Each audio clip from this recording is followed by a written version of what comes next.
Good day mga ate, kuya, bunso people, everybody in this world! It's me again, Imari, for another vlog. Kaya tara, samahan nyo ko sa araw na to. Welcome to my real life, Real Ims.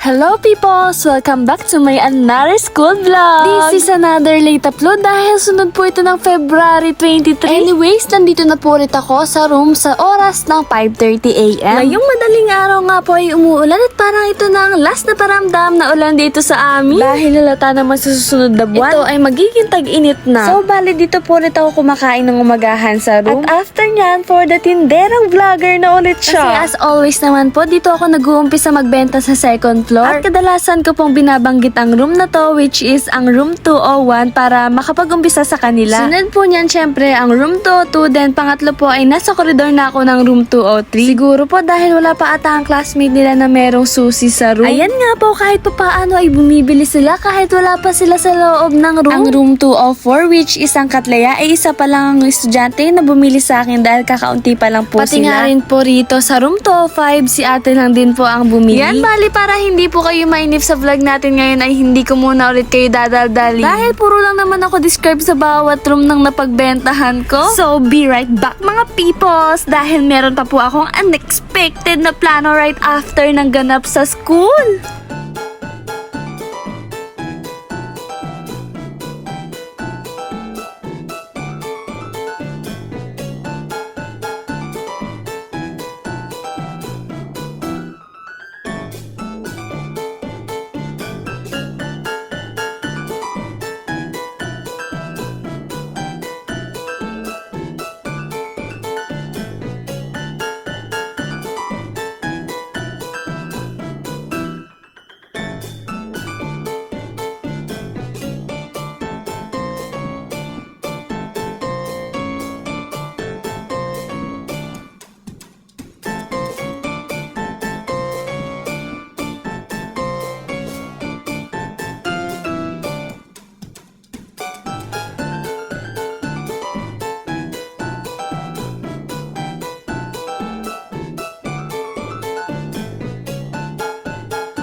Yay! Thank you Lord! Nakaubos na rin ako sa wakas! At ayan nga, maaga akong makakataas ngayong recess ng umaga para makapagpahinga. Shoutout po pala kay Lovie na kapag lagi ko nasasalubong ay meron siyang pagbati na Real Life, Real Ims. Ay talaga naman, trending na talaga sa kanila ang intro ko na yon. Bali ang section po namin ngayon ay nagpa-practice ng sayaw para sa aming performance ng buong section para sa subject ng UCSP. Pagkatapos po ay lumakdaw na ang aking vlog sa bahay. Dito nga po ngayong hapon ay naisipan ko mag-practice magmotor kasama ang bunso kong kapatid. Naku, for your information, ngayon lang po talaga ako naglakas ng loob mag-drive nang walang nagtuturo. Sabi ko nga kay Hendrich na hintayin ako sa bahay kaso makulit. Tinry ko po muna kasi mag-isa mag-drive papuntang Casuyan. Nilakad niya ang kanto para tanawin ako kung buhay pa ba ang atin niya. Char. Nung nakita ko nga po siya sa kanto ay inangkas ko na siya. Papunta naman po kami ngayon sa Batas. Ito po ay bandang school lang, sabay pagkaliko ko po ay diretso kami sa Casuyan. Oh, diba? Wow! Pwede nang banggain ng mga puno. Hala, dito na nga po magtatapos ang ating vlog. Thanks for watching people. See you sa next school vlog.